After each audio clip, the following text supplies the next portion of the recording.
It has been 50 years since the postal strike of 1970. The wages, benefits, and working conditions letter carriers enjoy today are a direct result of that week-long wildcat strike staged by letter carriers 50 years ago in March of 1970. In my opinion, those of us who joined in the illegal wildcat strike against the United States government and against the orders of our national union were not heroes. We were just frustrated, angry letter carriers trying to support our families on a starting salary of $6,176 a year that went to a meager $8,442 a year after 21 years of service. In 1970, it cost a family of four in New York $11,236 to maintain a moderate standard of living. We were frustrated, angry, and tired of working 2 and 3 jobs and still falling behind. We were sick and tired of the increasingly arbitrary and tyrannical management daily attitude. We long ago stopped believing the empty promises from the Postal Service, and we now lost faith in our national union leadership. No, we were not heroes.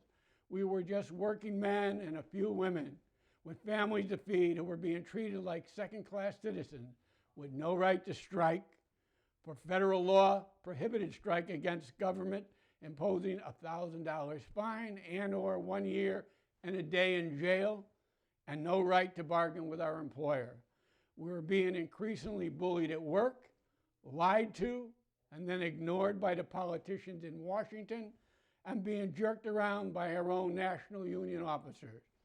In the years leading up to the 1970 strike, President Kennedy promised that our pay would be raised to comparability with private sector employees. President Nixon promised there will be, for the first time in history, true collective bargaining in the Postal Service. None of that came to pass prior to the strike of 1970.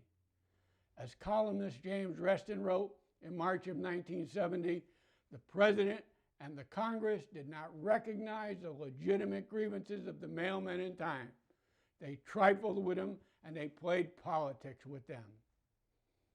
In July of '69, Congress doubled the president's salary and voted an immediate 41% increase for themselves, while voting postal employees a 4.1% increase, which wasn't payable until 1970. Then, in February of 1970, Nixon ordered a delay of 6 more months for postal employees' meager pay raises to effect in order to fight inflation. That was the straw that broke the camel's back. With inflation out of control and with the promised wage comparability with the private sector nowhere in sight, it was clear that we were being thrown under the bus by the President and Congress.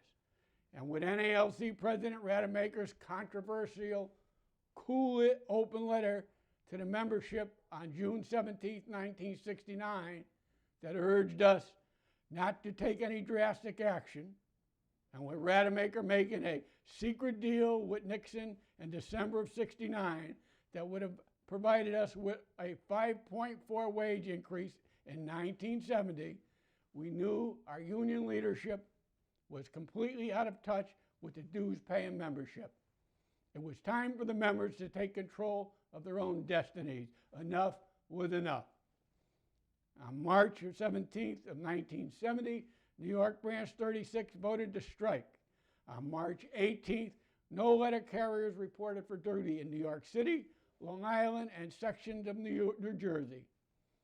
When asked about the illegality of their actions, a group of New York carriers responded to the New York Daily News, "We haven't got anything now, so what can we lose?" 16 Connecticut branches joined the strike immediately, including 5 branches, Meriden, Middletown, New Milford, Torrington, and Waterbury, that are now part of Branch 20. Letter carriers from cities across the country, including Boston, Chicago, Detroit, Minneapolis, Philadelphia, San Francisco, and many other cities, quickly walked off the job. Notably, letter carriers from southern states remained on the job, following the example of Miami Branch 1071. According to former Region 9 NBA Matthew Rose, the reason Branch 1071 did not join the strike stems from a meeting on March 23rd at the Bayfront Park Auditorium in Miami, at which approximately 2,000 NALC members were present. President Rademacher had sent NALC officer Tony Werda and NALC legal counsel Mo Ratner to attend the meeting to discourage the members from joining the Wildcat strike. Following their presentation, a vote was taken and it failed. The strike ended in New York where it began on March 25, 1970. On April 2, 1970, NALC reached an agreement with the Post Office Department. We had one pay raises totaling 14% for 1970, with another 8% whenever a postal reform bill was enacted. We also won collective bargaining over wages, hours, and working conditions, a compression from 21 to 8 years to reach top pay, and support for an independent postal authority. It was established with the August 12, 1970 signing of the Postal Reorganization Act.